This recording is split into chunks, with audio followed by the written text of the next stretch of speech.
7వ అధ్యాయం, ఆమోసు గ్రంథం 7వ అధ్యాయం మొదటి 3 వచనాలు చదువుతాను. కడవరి గడ్డి మొలుచునప్పుడు ప్రభు అయిన యెహోవా మిడతలను పుట్టించి దర్శన రీతిగా దానిని నాకు కనపరచెను. ఆ గడ్డి రాజునకు రావలసిన కోత అయిన తర్వాత మొలిచినది. నేలను మొలిచిన పచ్చిక అంతయు ఆ మిడతలు తిరివేసినప్పుడు ప్రభువైన యెహోవా, నీవు దయచేసి క్షమించుము, యాకోబు కొద్ది జనము గల వాడు, అతడు ఎలాగు నిలచును అని నేను మనవి చేయగా యెహోవా పశ్చాత్తాపపడి అది జరగదని సెలవిచ్చాను. ప్రార్థన. ప్రేమ కలిగిన మా తండ్రి, వందనాలు, స్తోత్రాలు. నీ వాక్యం దగ్గరికి వచ్చాం, మీరు మాతో మాట్లాడండి. నీవు మాట్లాడితే మాకు ప్రయోజనం, నీవు మాట్లాడితే మాకు దీవెన. ఆ రీతిగా మీరు మాట్లాడి మహిమ పొందుదురని మమ్మల్ని మీ చేతులకు అప్పగించుకుంటూ యేసు ప్రభు వారి నామంలో సహాయము కోరి ప్రార్థిస్తున్నాము తండ్రి, ఆమేన్. మనము ఆమోసు గ్రంథం 6వ అధ్యాయం గత వారం విన్నాం. 7, 8, 9 అధ్యాయాలలో దేవుడిచ్చిన దర్శనాలు ఉన్నాయి. దేవుడిచ్చిన దర్శనాలతో పాటు దేవుడు ఒక అద్భుతమైన ఆశీర్వాదకరమైన వాగ్దానాన్ని కూడా ఇశ్రాయేలు జనాంగానికి ఇచ్చాడు. ఇది మనము నేర్చుకోగలుగుతాం. ఇందులో దేవుడు చూపించిన ఒక 5 రకాలైనటువంటి దర్శనాలు. మొదటి దర్శనం మిడతల దర్శనం. మొదటి దర్శనం మిడతలు. అక్కడ మనం చూస్తాము, ఏమని చూస్తామంటే, దర్శన రీతిగా నాకు మిడతలను పుట్టించి కనపరిచాడు అని 7వ అధ్యాయం 1వ వచనంలో చూస్తాం. మిడతల దర్శనం. 2వ దర్శనం 4వ వచనం అగ్ని దర్శనం. 4వ వచనంలో అగ్ని మరియు అగ్ని చేత దండింపవలనని అగ్ని రప్పించి ప్రభు అయిన యెహోవా దానిని దర్శన రీతిగా నాకు కనపరిచాను. 1 మిడతల దర్శనం, 2 అగ్ని దర్శనం. 7వ వచనం, 3వ దర్శనం చూడండి. 7వ వచనం, మరియు యెహోవా తాను మట్టపు గుండు చేత పట్టుకొని గుండు పెట్టి చక్కగా కట్టబడిన ఒక గోడ మీద నిలవబడి ఇట్లు దర్శన రీతిగా నాకు కనపరిచాడు. 3వ దర్శనం మట్టపు గుండు దర్శనం. 3వ దర్శనం మట్టపు గుండు దర్శనం, ప్లంబలైన్ అంటారు. మట్టపు గుండు దర్శనం. 1 మిడతల దర్శనం, 2 అగ్ని దర్శనం, 3 మట్టపు గుండు దర్శనం. 4 8వ అధ్యాయం 1వ వచనం, మరియు ప్రభు అయిన యెహోవా దర్శన రీతిగా వేసవి కాలపు పండ్ల గంప ఒకటి నాకు కనపరిచింది. 4వ దర్శనం వేసవి కాలపు పండ్ల గంప దర్శనం. వేసవి కాలపు పండ్ల గంప దర్శనం. ఇది 5వ దర్శనం. 4వ దర్శనం. 5వ దర్శనం ఏంటంటే 9వ అధ్యాయం 1వ వచనం. 9వ అధ్యాయం 1వ వచనం, యెహోవా బలిపీఠమునకు పైగా నిలిచి ఉండుట చూచితిని. ఇది బలిపీఠము పైన ప్రభువు నిలిచిన దర్శనం.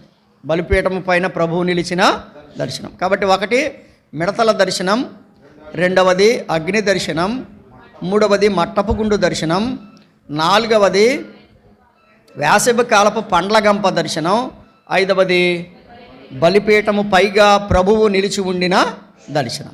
ఇవి 5 దర్శనాలు దేవుడు చెప్పాడు. దీనికి అంతటికి ఒక్కొక్క దానికి ఒక్కొక్క అర్థం ఉంది.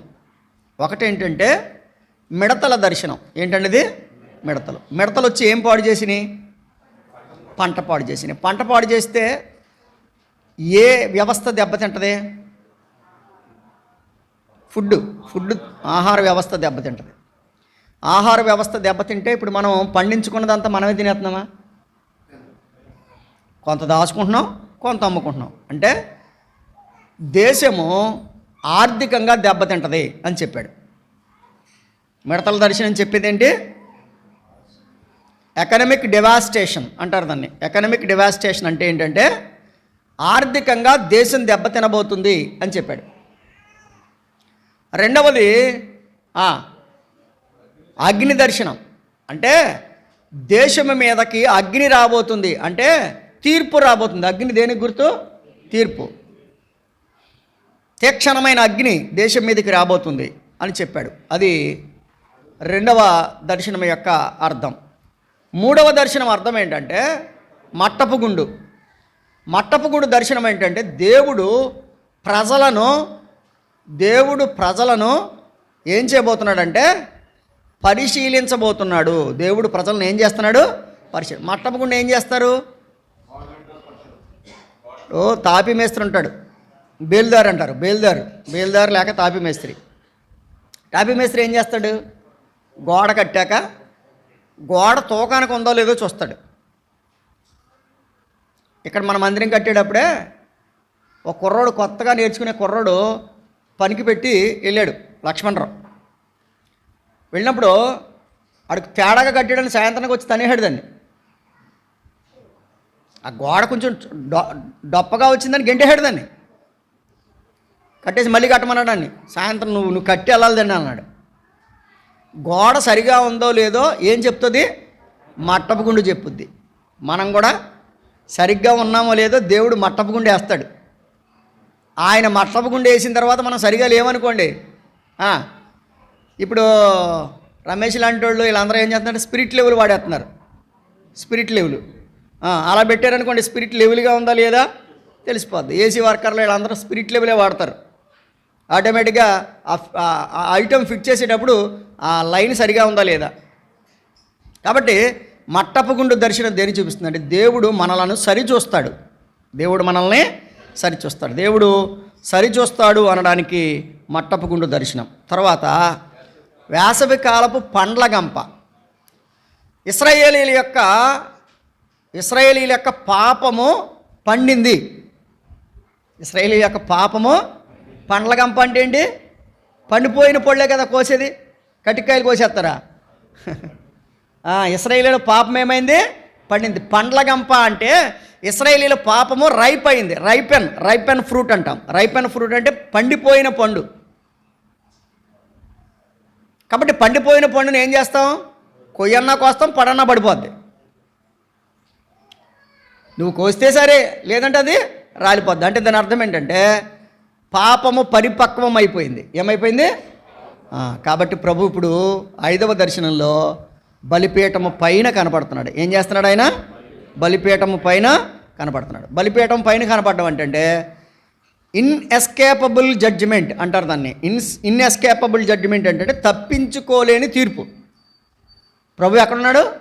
బలిపీఠం పైన ఉన్నాడు. రాత్రి మనం విన్నాం, సింహాసనం మీద ఉన్నాడు ఆయన, కూర్చున్నాడు. ఆయన దగ్గర నుంచి తప్పించుకోవడానికి ఎవ్వడికి అవకాశం. భూమి మీద ఉన్న సమస్త జనులు ఆయన దగ్గరికి ఏం చేయబడతారని చెప్పుకున్నాం రాత్రి? ప్రోగు చేయబడతారు. కాబట్టి తప్పించుకోలేని తీర్పు. అది 5 సంగతులు. సరే, ఒక్కొక్క సంగతిని మనం 2-3 వచనాలు ఆధారంగా మనం ముందుకు సాగుదాం. ఒకటి మిడతల దర్శనం కదండి. ఏ దర్శనం? మిడతలు మనకి తెలిసి మొట్టమొదట మిడతలు నిర్గమాకాండంలో కనిపించాయి కదా. దేవుడు ఏం చేశాడు? ఐగుప్తు దేశం మీదకి మిడతల దండు పంపించాడు. మిడతల దండు పంపించగా ఆ మిడతల దండు ఐగుప్తు దేశం యొక్క కూర మొక్కలన్నిటినీ తినేసింది. కాబట్టి ఇది దేవుడు ఇక్కడ మిడతల దండును దేనికి సూచనగా చెప్పాడంటే యెషయా గ్రంథము 33వ అధ్యాయము 4వ వచనం. యెషయా గ్రంథం 33వ అధ్యాయం 4వ వచనం. చీడ పురుగులు కొట్టివేయునట్లు మీ సొమ్ము దోచబడును, మిడతలు ఎగిరిపడునట్లు శత్రువులు దాని మీద పడుదురు. మిడతలు ఎగిరి పడునట్లు శత్రువులు దాని. మిడతలు అంటే ఇప్పుడు ఎవరో? శత్రువులు. దేవుడు ఇశ్రాయేలుని శత్రువుల చేతికి ఎందుకు ఊరికనే ఇవ్వలేదు?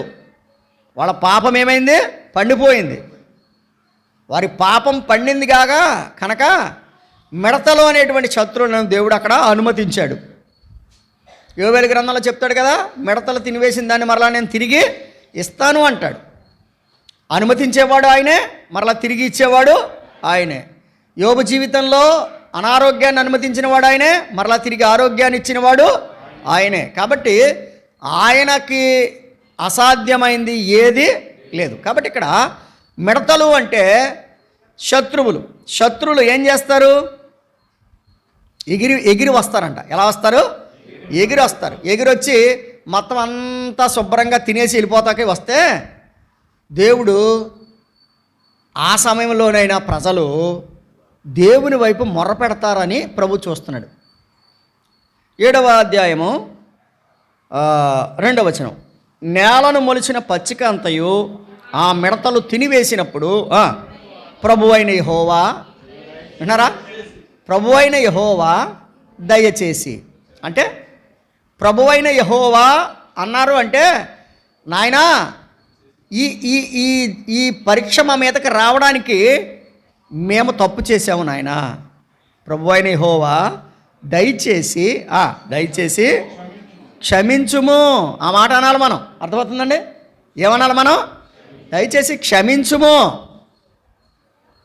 ఈ మిడతలు రావడానికి కారణం మేమే నాయనా, పాపం చేసింది మేమే, దయతో క్షమించుము.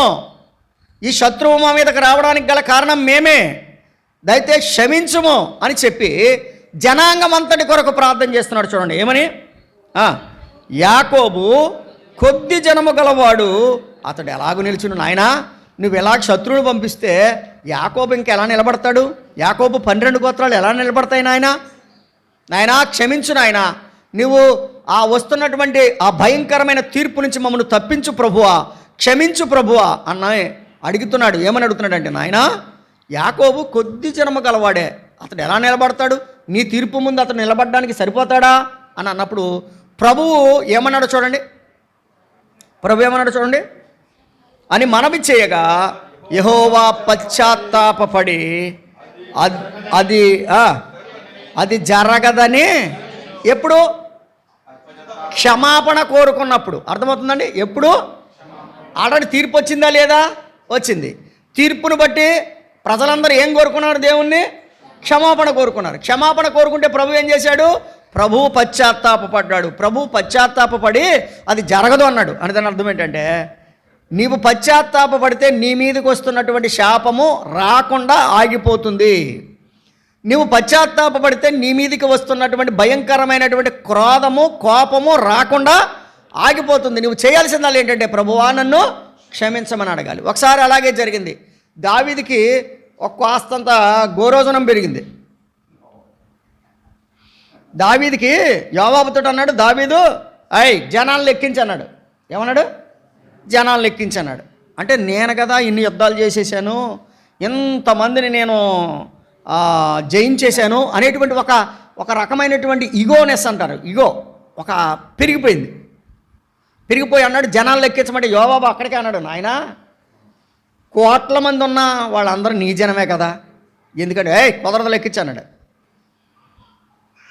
యోవాబు ఏం చేస్తాడు మరి? సైన్యాధిపతి కదా, తప్పదో లెక్కించడానికి మొదలుపెట్టాడు. అప్పుడు దేవుడు తన దూతను పంపించాడు. దావీదు నీకు 3 ఆప్షన్స్ ఇస్తున్నా. 1 3 రోజులు తెగులుగా, 3 రోజులు ఖడ్గమా, 3 రోజులు పారిపోతావా? నీ ముందే పెడుతున్నా, కోరుకో అంటే అక్కడ దావీదు ఏమన్నాడు తెలుసా? నాయనా నేనేం చేయగలనయ్యా, నువ్వు కృపగలవాడవే, వచ్చిన శాపం ఎలాగా నా మీదకి వచ్చింది. ఈ ప్రజలందరూ ఏం చేశారయ్యా? ఈ ప్రజలందరూ ఏం చేశారంటే 3 రోజులు ఒకరోజు భయంకరమైనటువంటి తెగులు మొదలుపెట్టింది. వెంటనే అన్నాడు పాపం చేసినోడిని నేనే. ప్రజలు ఏం చేశారయ్యా? వచనం చదవండి, ఎందుకైనా మంచిది. దినవృత్తాంతంలో 2వ గ్రంథం 21వ అధ్యాయం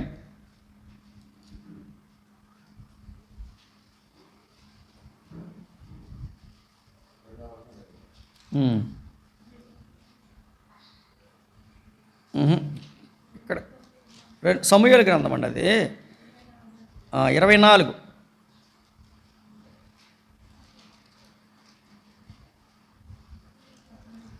2వ సమూయేలు గ్రంథమే కదమ్మా. 24:14 చూడండి ఏమంటాడు చూడండి. అందుకు దావీదు నాకేమీ తోచకుండా ఉంది, గొప్ప చిక్కుల్లో ఉన్నాను. ఎక్కడ ఉన్నాను? గొప్ప చిక్కుల్లో ఉన్నాను. యెహోవా బహు వాత్సల్యము గలవాడు గనుక మనుషుని చేతిలో పడకుండా యెహోవా చేతిలోనే పడుదును గాక అని గాదుతో అని. అందుకు యెహోవా ఇశ్రాయేలీయుల మీదికి తెగులు రప్పించగా ఆ దినము ఉదయము మొదలుకొని సాయంకాలపు కోటపు వేళ వరకు అది జరుగుచుండెను. అందుచేత దాని నుండి బెయేర్షెబా వరకు 70,000 మంది ఒక్క రోజుకి ఎంతమంది పోయారంట? 70,000 మంది పోయారంట. అప్పుడు 17వ వచనం, దావీదు జనులను నాశనము చేసిన దూతను కనుగొని యెహోవాను ఎలాగూ ప్రార్థించాను. ఏమని? చిత్తగించుము. అంటే దాని అర్థం ఏంటి? ఏం ఒప్పుకుంటున్నాడు? పాపం ఒప్పుకుంటున్నాడు. పాపము చేసిన వాడను నేనే. ఇవాళ ఎవరైనా ఒప్పుకుంటారండి ఈ మాట? యోనా ఏమన్నాడు తెలుసా? యోనా ఏమన్నాడు? నా వల్లే ఈ తుఫాను వచ్చింది అన్నాడు. మనం ఏమంటాం? అబ్బా అసలు నాకు అసలు పాపం పుణ్యం తెలియదండి బాబు. నాకు అసలు పాపం పుణ్యం నాకు తెలిసేంటి? నేను చాలా నీతిమంతుడు అని చెప్తాం మనం. అవసరం వచ్చినప్పుడు ఏం చేయాలి తెలుసా? పాపాన్ని ఒప్పుకోవాలి. గుర్తుపెట్టుకోండి, అది నీకు ఆశీర్వాదం, నీ పక్కనున్న వారికి కూడా ఆశీర్వాదం. ఇక్కడ దావీదు నేను రాజును అనేటువంటి అహంకారం ఉంది, కానీ ఇప్పుడు తగ్గించుకొని ఏమంటున్నాడు తెలుసండి? పాపము చేసిన వాడను నేనే, దుర్మార్గంగా ప్రవర్తించిన వాడను నేనే, గొర్రెల వంటి వీరేమి చేసిరి, నన్ను నా తండ్రి ఇంటిని. యోనా ఏమన్నాడు? నన్ను ఎత్తి. దావీదు ఏమంటున్నాడు ఇప్పుడు? నన్ను శిక్షించండి, అవసరమైతే మా తండ్రి ఇంటోని శిక్షించండి, కానీ ఇశ్రాయేలు జనాంగాన్ని శిక్షించవద్దు. చూడండి, యోనా కూడా అదే అన్నాడు, నన్ను ఎత్తి సముద్రంలో పడేయండి, తుఫాను రావడానికి కారణం నేనే. అప్పుడు దేవుడు ఏం చేశాడు తెలుసండి? చదవండి. ఆ దినమున గాదు దావీదు వద్దకు వచ్చి, నీవు పోయి యెబూసీయుడైన ఒర్నాను కళ్ళములో యెహోవా నామమున ఒక బలిపీఠము కట్టించుము అని అతనితో చెప్పగా అతడు గాదు చేత యెహోవా ఇచ్చిన ఆజ్ఞ చొప్పున పోయెను. అరోనా రాజును అతని సేవకులను అతని దాపుకును వచ్చి చూచి బయలుదేరి రాజునకు సాష్టాంగ నమస్కారం చేసి, ఇవన్నీ మనం చెప్పుకుంటే ఏమండి అక్కడ చాలా విశేషమైన ఒక మాట ఉంది. చదవండి, ఏమనుంది అక్కడ? దావీదు యెహోవా నామమున ఒక బలిపీఠము కట్టించి యెహోవా దేశము కొరకు చేయబడిన విజ్ఞాపనలను ఆలకింపగా ఆ తెగులు ఇశ్రాయేలులను. రైట్. ఇప్పుడు ఏం చేశాడు? నేను బలిపీఠం కట్టాడు, నేను తప్పు చేశాను నాయన, నేను పాపం చేశాను నాయన అన్నాడు కదా. ఇక్కడ కూడా భక్తుడు ఏమంటున్నాడు? నాయనా నువ్వు మిడతలు పంపించావు, పాపం చేశాం, క్షమించండి అంటే ప్రభు క్షమించాడే లేదా? ఇక్కడ దావీదు క్షమించమన్నప్పుడు క్షమించాడే లేదా? రండి, ఇందాక ఆ సమయం దినవృత్తాంతంలో 2వ గ్రంథానికి కూడా రండి. ఇక్కడ కూడా ఇంకొక సందర్భం ముందు చూపిస్తాను. దినవృత్తాంతంలో 2వ గ్రంథం 21వ అధ్యాయం 15వ వచనం చదవండి. ఉదరమున వ్యాధి కలిగి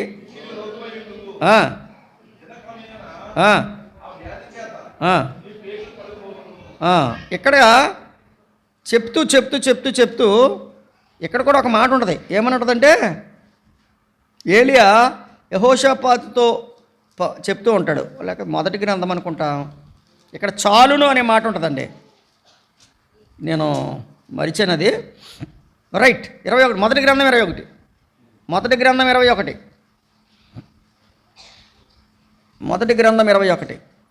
15. యెరూషలేమును నాశనము చేయుటకై దేవుడు ఒక దూతను పంపెను.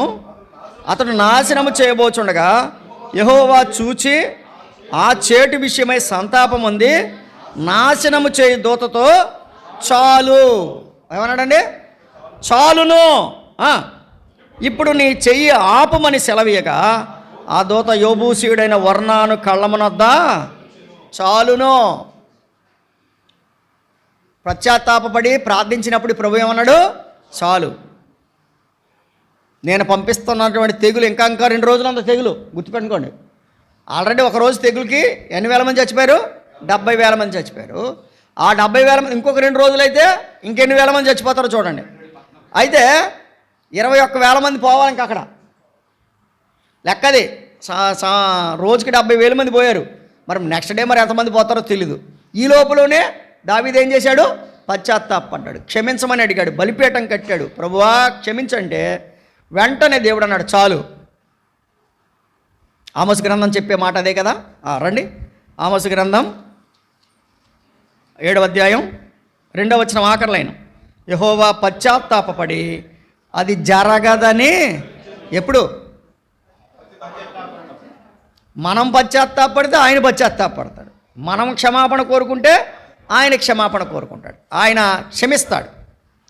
కాబట్టి మొదటి మాట మనకి ఏం జ్ఞాపకం చేస్తుందంటే చాలు అన్నాడు. మరి మిడతలు తినేసి నీ మరలా ఇస్తాడా? యోవేలు గ్రంథం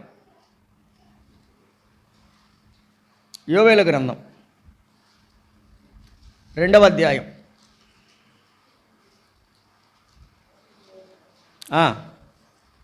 14వ వచనం. యోవేలు గ్రంథం 2:14. ఒకవేళ ఆయన మనస్సు త్రిప్పుకొని పశ్చాత్తాపపడి మీ దేవుడైన యెహోవా వాకు తగిన నైవేద్యమును పానార్పణమును మీకు దీవెనగా అనుగ్రహించును, అనుగ్రహింపడని ఎవడు చెప్పగలడు? ఆయన ఏం చేస్తాడు? అనుగ్రహిస్తాడు. అనుగ్రహించడని ఎవడు చెప్పగలడు? కాబట్టి ప్రభు ఏం చేస్తాడంటే మనం పోగొట్టుకున్న వాటన్నిటినీ ఇస్తాడు. ప్రభు ఈ లేఖనాల్లో మనం చదివితే ఏవైతే మనం పోగొట్టుకున్నామో వాటన్నిటిని తిరిగి మనకు అనుగ్రహించేవాడిగా ఉన్నాడు అని మనం గమనిస్తాం. ఎప్పుడు అనుగ్రహిస్తాడు అంటే మనము ఒప్పుకుంటే. రెండవ సంగతి ఏంటి? అగ్ని కదండి. రెండవ సంగతి ఏంటి? అగ్ని. అగ్నిని గురించిన దర్శనం చూడండి. 3వ వచనం లేక 4వ వచనం. మరియు అగ్ని చేత దండింపవలనని అగ్ని రప్పించి, అగ్ని చేత దండించవలనని అగ్ని రప్పించి. వినాలి. అగ్ని ఎవరి మీదకి వస్తుంది? లేవియా కాండంలో దేవుడు అగ్ని ఎవరి మీదకి పంపించాడో చెప్పాడు. 10వ అధ్యాయం 2వ వచనం. లేవియా కాండం 10వ అధ్యాయం 2వ వచనం. వేరొక అగ్నిని ఆయన సన్నిధికి తేగా యెహోవా సన్నిధి నుండి అగ్ని బయలుదేరి ఎవరిని కాల్చేసింది? దేవుడు ఆజ్ఞాపించని అగ్నిని పట్టుకొచ్చిన వాళ్ళని కాల్చేసింది. సింపుల్గా చెప్పండి, ఇప్పుడు దేవుని ఆజ్ఞకు లోబడిన వారి మీద ఏమొచ్చి పడింది? అగ్ని వచ్చి పడింది. నీ చేతిలో ఉన్న అగ్ని కాదు, ఇక్కడ నాదాబు అబీహులు తీసుకొచ్చిన అగ్ని కాదు, దేవుని సన్నిధి నుంచి వచ్చిన అగ్ని ఏం చేసింది వాళ్ళని? అమ్మ ఒక మాట చెప్పనా, మరలా చెప్తున్నా, జాగ్రత్తగా వినండి. నేను ఆరాధన చేస్తున్నాను కదా అనుకుంటున్నావు. నువ్వు ఎంత క్రమంగా చేస్తున్నావు? వీళ్ళ కూడా అనుకుంటున్నారు తెలుసా, మేము దోపార్తులు పట్టుకెళ్ళాం కదా అనుకున్నారు. అది క్రమమైన ఆరాధన? నీ పరిస్థితి బాగుందా? నీ జీవితం బాగుందా? నీ పవిత్రతను కాపాడుకుంటున్నావా? నీ పరిశుద్ధతను కాపాడుకుంటున్నావా? లేదా అందరూ ఏదో రొట్టె విరుస్తున్నారు కదా అని నేను రొట్టె విరుస్తానని చెప్పేసి అంటే కనుక నీ చేతిలో ఉన్న అగ్ని కాదు, దేవుని దగ్గర నుంచి వచ్చే అగ్ని వచ్చి ఏం చేస్తుంది? కాల్చివేస్తుంది. అగ్ని ఎవరి మీదకి వస్తుంది చెప్పండి ఇప్పుడు? అవిధేయుల మీదికి. ఎవరి మీదికి? అవిధేయుల మీదికి. నాదాబు అబీహులు దేవుడు ఆజ్ఞాపించని అగ్నిని తీసుకుని వచ్చినప్పుడు అగ్ని ఏం చేసింది? కాల్చివేసింది. సంఖ్యాకాండం 16వ అధ్యాయం. సంఖ్యాకాండం 16వ అధ్యాయం. సంఖ్యాకాండం 16వ అధ్యాయం 35వ వచనం. మరియు యెహోవా యొద్ద నుండి అగ్ని బయలుదేరి ధూపార్పణమును తెచ్చిన ఆ 250 మందిని, వీళ్ళెవరు? ఇందాక నాదాబు అబీహులు మాత్రమే, ఇక్కడ 250 మంది. ఎంతమంది? 250 మంది ఏం పట్టుకొచ్చారు? ధూపార్తులే పట్టుకొచ్చారు. 250 మంది ఏం పట్టుకొచ్చారు? ధూపార్తులే పట్టుకొచ్చారు. ఎక్కడికి పట్టుకొచ్చారు? ప్రత్యక్ష గుడారానికి పట్టుకొచ్చారు. కానీ దేవుడు ఒప్పుకున్నాడా? ఒప్పుకోలేదు. కారణం ఏంటి తెలుసా? వీళ్ళు అక్కడ ఉన్న మోషేని అహరోనిని కాదని, పెత్తనం నువ్వేనండి, నేను కూడా చేస్తాను అంటారు వీళ్ళు. తిరుగుబాటుదారులు అనమాట వీళ్ళు. దేవుడు తిరుగుబాటుదారులను కూడా చూస్తాడండి. అయ్యా వినాలా, జరుగుబాటుదారులు కొంతమంది ఉంటారు, తిరుగుబాటుదారులు కొంతమంది ఉంటారు. తిరుగుబాటుదారుల కోసం మనం ఏం కంగారు పడక్కర్లా. తిరుగుబాటుదారులను ఎవరు చూస్తారు? దేవుడే చూస్తాడు. ఏమన్నా మోసే మహరోన్లు ఏమన్నా ప్రభువా బాబోయ్ మా పని అయిపోయింది బాబోయ్ మమ్మల్ని ఏం చేయమంటావు బాబోయ్ అని ఏం గొళ్ళు మరి గోలెట్టేయలేదు వాళ్ళు. దేవుడే చూశాడు ఎవరినే? ఈ కోరహును, దాతానును, అబీరామును, వీరితో ఉన్నటువంటి 250 మందిని. మళ్ళీ అంతమందిని వీళ్ళందరూ ఎవరిని పోగేశారంట తెలుసండి? ఇంట్లో పెద్దోళ్ళందరిని పోగేశారంట, గోత్రాల్లో పెద్దోళ్ళందరిని పోగేశారంట. అటువంటి ఎంతమందిని పోగేశారు? 250 మందిని పోగేశారు. 250 మందిని పోగేసి, ఏయ్ అహరోను నువ్వు చేసే అర్పణ ఏంటి, మేము కూడా చేస్తాం. మోషే నీ నాయకత్వం ఏంటి, మేము కూడా చేస్తాం అని చెప్పేసి మీ ధూపార్పణ పక్కన పెట్టండి, మేము ధూపాలు పట్టుకుని వస్తామని చెప్పేసి. అంటే దేవుడు ఏమన్నా తెలుసా?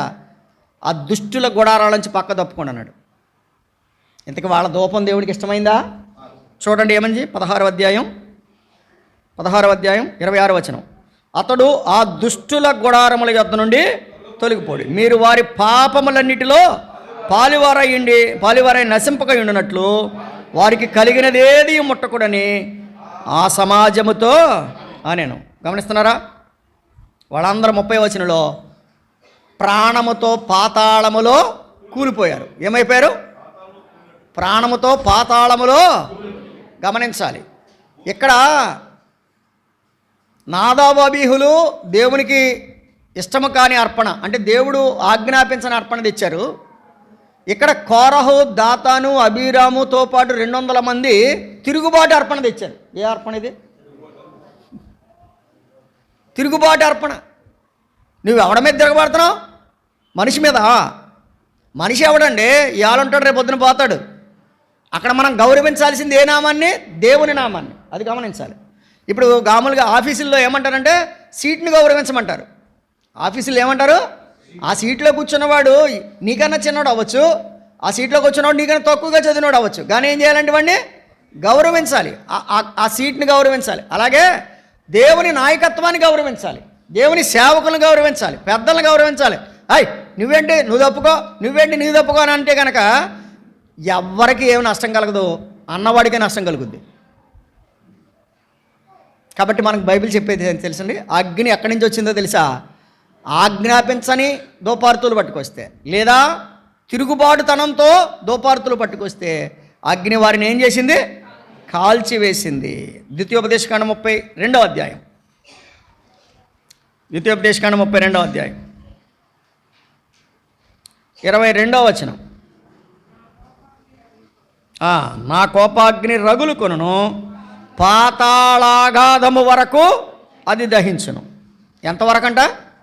ఆయన కోపాగ్ని పాతాళానికి తీసుకుపోతుంది, పాతాళ అగాధము వరకు అది కాల్చివేసేదిగా ఉంది, దహించేదిగా ఉంది. కాబట్టి మనము దేవుని అగ్నిని మన మీదకి రాకుండా ఉండాలని ఏం చేయాలి? మనం ఇర్మియా గ్రంథం 4వ అధ్యాయం. ఇర్మియా గ్రంథం 4వ అధ్యాయం 4వ వచనం. అవిధేయులయుండుట, అంతే, అదే చేయాలి మనం. అవిధేయులయుండుట మానుకొని మీ దుష్టక్రియలను బట్టి ఎవడునూ ఆర్పివేయలేనంతగా నా ఉగ్రత అగ్ని వలె కాల్చకుండానట్లు యోధావారలారా, యెరూషలేము నివాసులారా, యెహోవాకు లోబడండి. అంతే. అగ్ని దహించకుండా ఉండాలంటే ఏం చేయాలి? మనం యెహోవాకు లోబడాలి, తిరుగుబాటుదారులంగా ఉండకూడదు. దేవుడు మనల్ని ఏ స్థానంలో ఉంచితే ఆ స్థానంలో ఉండి దేవుని గణపరచాలి, ఏ వరం ఇస్తే ఆ వరాన్ని ఉపయోగించి దేవుని గణపరచాలి, అంతేగాని తిరుగుబాటుదారులుగా ఉండకూడదు. వాక్యం చెప్తుంది, అవిధేయులై ఉండటం మానేసుకోండి, అప్పుడు ఆర్పివేయలేని అగ్నిని దేవుడు తప్పిస్తాడు. కాబట్టి అగ్నిని గురించినటువంటి ఉపమానం మనం గమనిస్తున్నాం. కొంతమంది ఇంకా యేసుప్రభుని కాదని, మాకు అక్కర్లేదండి యేసుప్రభు, అక్కర్లేదు మాకు అనేవాళ్ళు కొంతమంది ఉన్నారు. ఆయనంట మధ్యాకాశానికి దిగి వచ్చి అక్కడి నుంచి భూమి మీదకి వస్తాడు పెండ్లి కుమార్తెతో సహా. అంటే మధ్య ఆకాశానికి వచ్చేదేమో పెండ్లి కుమార్తె కోసం. అక్కడ 7 ఏండ్ల పెండ్లి విందు జరుగుతుంది. 7 ఏండ్ల పెండ్లి విందు తర్వాత ఆయన భూమి మీదకి దిగి వస్తాడంట. భూమి మీదకి దిగి వచ్చినప్పుడు ఆ అగ్ని ఎలా ఉండదంటండి, అగ్నికి మైనం కరిగిపోయినట్టు కరిగిపోతారంట. మీకా గ్రంథం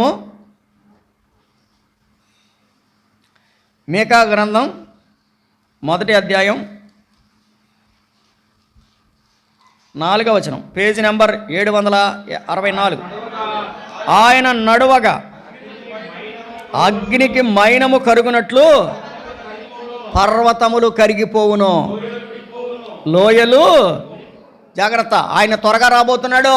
ఆయన వచ్చినప్పుడు ఏమవుద్దంట, పర్వతాలు మైనంలా కరిగిపోతాయంట. పర్వతాలు మైనంలా కరిగిపోతాయి. అనగా ప్రభువు రాకడ సమీపంగా ఉంది కనుక ఆ అగ్నికి మనం తట్టుకోలేం కనుక ఇప్పుడే మనం ఏం చేయాలి, అవిధేయులైండుట మానుకోవాలి. 3వ వచనంలో ఏం చెప్తున్నాడు చూడండి, ఇదిగో యెహోవా తన స్థలమును విడిచి బయలుదేరుచున్నాడు, ఆయన దిగి భూమి యొక్క ఉన్నత స్థలముల మీద నడవబోచున్నాడు. కాబట్టి మైనం కరిగినట్టు కరిగిపోద్ది. అప్పుడు నువ్వెంత, కొండలే కరిగిపోతే నువ్వెంత. కాబట్టి ఈ రోజునే నువ్వేం చేయాలి, అవిధేయుడు వైండుట మానుకొని ప్రభువుకు లోబడి ఉండాలి. నహూము గ్రంథానికి రండి, 2 పేజీలు తిప్పండి. నహూము గ్రంథం అంటే మళ్ళీ అక్కడ మళ్ళీ కొత్త నిబంధన గ్రంథానికి వెళ్ళిపోయారు. కానీ ప్రక్కనే నహూము గ్రంథము 1వ అధ్యాయము 6వ వచనం, ఆయన ఉగ్రతను సహింపగలవాడు ఎవడు, ఆయన కోపాగ్ని ఎదుట నిలవగలవాడు ఎవడు, ఆయన కోపము అగ్ని వలె పారును, ఆయన కొండలను కొట్టగా అవి భద్రం. యెహోవా ఉత్తముడు, శ్రమ దినమందు ఆయన ఆశ్రయదుర్గము, తన యందు నమ్మిక ఉంచు వారిని ఆయన. కాబట్టి ఆయన యందు నమ్మిక ఉంచండి, ఉగ్రత నుంచి తప్పించుకోండి. 1 మిడతల గుర్చిన మాట విన్నాం, 2 అగ్ని గుర్చిన మాట విన్నాం, 3వది ఏంటి, మట్టపు గుండు. ఏ గుండు, మట్టపు గుండు అంటే నువ్వు సరిగ్గా ఉన్నావా లేదా చెప్పింది. యెషయా గ్రంథం 28వ అధ్యాయం, యెషయా గ్రంథం 28వ అధ్యాయం 17వ వచనం, 28:17, నేను న్యాయమును కొలనూలుగాను. అంటే న్యాయమును దీన్ని ఏమంటాం మనం, దీన్ని ఏమంటాం, తాపిమెత్తులు అంటారు కదా, ఏమంటారు, దారం కడతారు కదండి, లైన్ దారం. బాగా చెప్పాడు, అది వెరీ గుడ్. ఏ దారం ఇదే, లైన్ దారం. లైన్ దారంలోనే ఉంది అసలు లైన్. లైన్ దారంలోనే ఉంది లైను. అసలు నువ్వు లైన్లో ఉన్నావా లేదా అని. లైన్ దారం పెట్టకుండా టాపీ మేస్త్రి కట్టడాన్ని కట్టడం. మరి నేనంటాను, నువ్వు అసలు లైన్గా ఉన్నావా లేదా, దేవుని సంఘంలో నువ్వు ఎంత లైన్గా ఉన్నావు, దేవుని ఇంట్లో నువ్వు ఎంత లైన్గా ఉన్నావు. దేవుని దగ్గర ఉండేటువంటి లైన్ తాడు ఎటువంటిదో తెలుసండి, న్యాయమైన లైన్ తాడంట. ఏ లైన్ తాడు చూడండి, నేను న్యాయమును కొలనూలుగాను నీతిని మట్టపు గుండుగాను. చాలు, ఇప్పుడు ఎంతకీ ఆయన దగ్గర ఉండే మట్టపు గుండు ఏంటి, నీతి. నీతి లేని బతుకు బతికి నేనేదో పరిశుద్ధుడిని అని చెప్పేసి అంటే కనుక కుదరదు. ఆయన దగ్గర ఉన్న మట్టపు గుండు ఏంటి, నీతి. ఆయన దగ్గర ఉన్న లైన్ తాడు ఏంటి, న్యాయము. రేపొద్దున 31వ తారీఖున బోకారేసి ఏది ఎక్కడ లేని బుడబుడ దొక్కాలు తీసేసి, నేను కాదా ప్రభువా, బాబు అలాగే బాబువా ఇంతకాలం కాపాడేహో ప్రభువా, అది కాదు ఇది కాదు. ఈ లోపల మనం ఏం చేయాలి, లైన్ తాడు కొన్నామో లేదో చూసుకోండి. అసలు ఆ లైన్లో ఉన్నామో లేదో చూసుకోండి. దేవుని వాక్యం చెప్పేది అది. దేవుని దగ్గర ఉండేటువంటి న్యాయం అనే లైన్ తాడు ఉంది, నీతి అనే మట్టపు గుండు ఉంది. కాబట్టి ప్రభు ఏం చేస్తాడు, సరిచూస్తాడు. ఏం చేస్తాడు, రాజులు 2వ గ్రంథం 21వ అధ్యాయం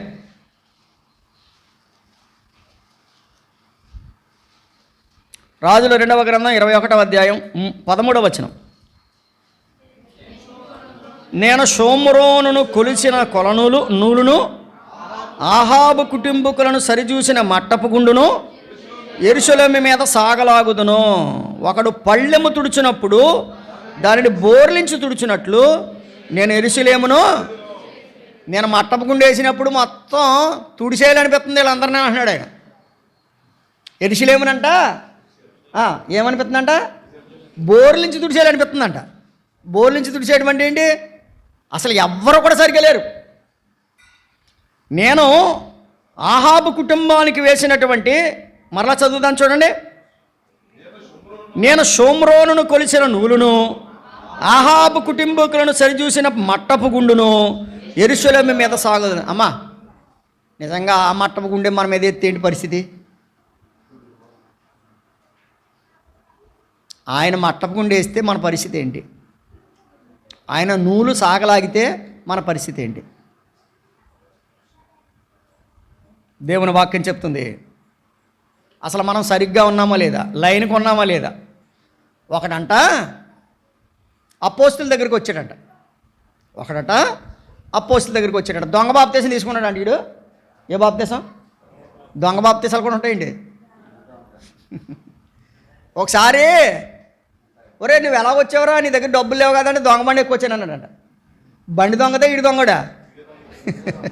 దొంగ బండి ఎక్కువ వచ్చా. అందుకే బండి దొంగది కాదు, ఈడే దొంగడు. ఈడు దొంగడు, ఈడు మళ్ళీ బండికి దొంగతనం అని పేరు పెట్టాడు. ఇప్పుడు కొంతమంది దొంగ బాప్తీసాలు తీసుకుంటారు. అలాగే మా దగ్గర ఒకటి తీసుకున్నాడు. ఆడు మొత్తం ఎంత సిడి చేసాడంటే అంత సిడి చేసాడు. మేము ఇవ్వలేదులేండి, ఒక ఆయన వెళ్ళి చూసి రామన్నాం, ఆయన వెళ్ళి ఇచ్చి వచ్చేసాడు. జాగ్రత్తగా అనాలి. దొంగ బాప్తీసం తీసుకున్నాడు ఒకడు. అపోస్తులు ఎవరి మీద చేతులు పెడుతుంటే వాళ్ళకి పరిశుద్ధాత్మ అనేటువంటి వరం వస్తుంది. ఇప్పుడు వీడు ఏం చేశాడంటే,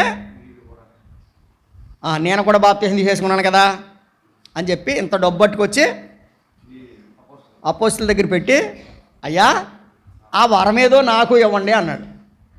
అప్పుడు దేవుని దాసులు చెప్పిన మాట 8వ అధ్యాయం 21వ వచనం, అపోస్తుల కార్యముల గ్రంథం 8వ అధ్యాయం 21వ వచనం. నీ హృదయము దేవుని ఎదుట ఏమండి అంటే నీ లైన్ బాగోలేదు అబ్బాయి అని చెప్పాడు. అసలు ఏది బాగోలే? లైను హృదయం లైన్గా ఉండాలా కదా. హృదయం అన్నిటికంటే అది ఆ మోసకరమైన హృదయం మారితే ఇంకా అంతకన్నా ఆశీర్వాదం ఏముందండి? అరే అబ్బాయి, నీ హృదయము దేవుని ఎదుట సరైనది కాదు గనక ఈ కార్యంలో నీకు పాలు పంపులు లేవు అని అక్కడతో వదిలేశాడా? ఏమండి, ఎక్కడ ఇదిగో నీకు పాలు పంపులు లేవు అని వదిలిపెట్టేలేదు. ఏం చేశాడు? కాబట్టి ఏం మానుకో, మానేసుకో, మారు మనసు పొందు, ప్రభువును వేడుకో, ఒకవేళ నువ్వు క్షమించబడతావు. గమనిస్తున్నారా? కాబట్టి దేవుడు సరిచూస్తాడు. దేని సరిచూస్తాడు? హృదయం. ఈ మాట చెప్పి ముగిస్తాను, సమయం సరిపోదు. కానీ రాజుల 2వ గ్రంథం 22వ అధ్యాయం, రాజుల 2వ గ్రంథం 22వ అధ్యాయం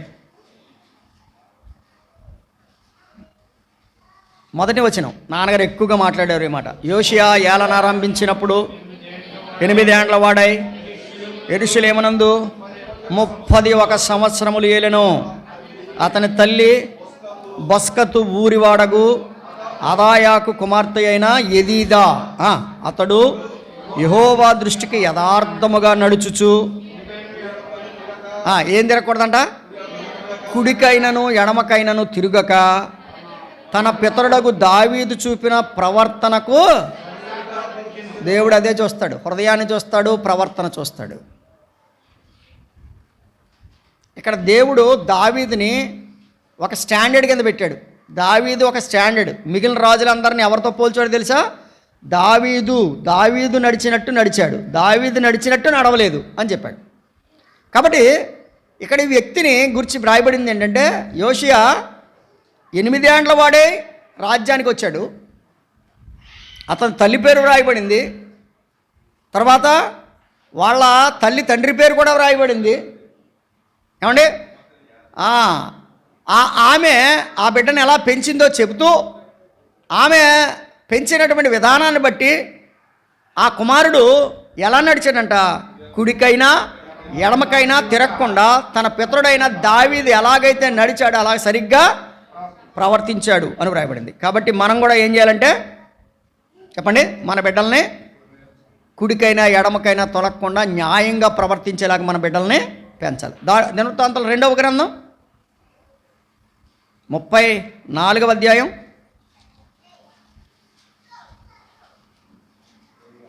2వ గ్రంథం 34వ అధ్యాయం ఇక్కడేమని చెప్పాడు చూడండి. అదే ఆ వ్యక్తి కోసమే చెప్పాడు. 2వ వచనం, అతడు యెహోవా దృష్టికి ఏమంటే దినవృత్తాంతాలు 2వ గ్రంథం 34వ అధ్యాయంలో కూడా యోషియా కోసమే ఉంది. మొదటి 2 వచనాలు మీరు చదివితే, యోషియా ఏలన ఆరంభించినప్పుడు 8 ఏండ్ల వాడే యెరూషలేములో 31 సంవత్సరం ఏలెను. అతడు యెహోవా దృష్టికి నీతిని అనుసరించుచు కుడికైనను ఎడమకైనను తొలగక ప్రవర్తనకు సరిగా ప్రవర్తించాను. ఎలా ప్రవర్తించాడు? రైట్. ఇప్పుడు ఇంతకీ దేవుడు ఏం చూస్తాడు? నువ్వు సరిగ్గా ఉన్నావా లేదా చూస్తాడు. 3 ఉపమానాలు చెప్పుకున్నాం, ఇంకా 2 ఉపమానాలు మిగిలిపోయినాయి. దేవుని చిత్తమైతే తర్వాత చెప్పుకోవచ్చు. ఒకటి, మిడతలు. శత్రువు రాబోతున్నాడు, శత్రువుకు నువ్వు దొరకకుండా ఉండాలంటే నువ్వేం చేయాలి? క్షమాపణ కోరుకోవాలి. 2వది, అగ్ని. నీవు దేవుడు కాదని అడిగిన, దేవుడు కోరని అగ్ని కానీ తిరుగుబాటు అగ్ని కానీ దేవుని దగ్గరికి తీసుకుని రావద్దు. నువ్వు విధేయుడవై ఉంటే అగ్ని నీ మీదకి రాకుండా ఆగుతుంది. 3వది ఏంటి? దేవుని మట్టపు గుండు, సరిచూసే మట్టపు గుండు. న్యాయం అనేటువంటి లైన్ తాడు, చెప్పండి,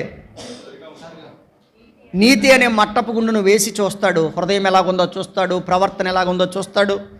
దానిని బట్టి దేవుడు మనకి తీర్పు తీరుస్తాడు. అందుకనే అక్కడ గారడీ సీమోన్తో చెప్పారు ఏమనంటే, నీ హృదయం సరిగా లేదు, కానీ నీకు ఒక అవకాశం ఉంది. ఏంటో తెలుసా?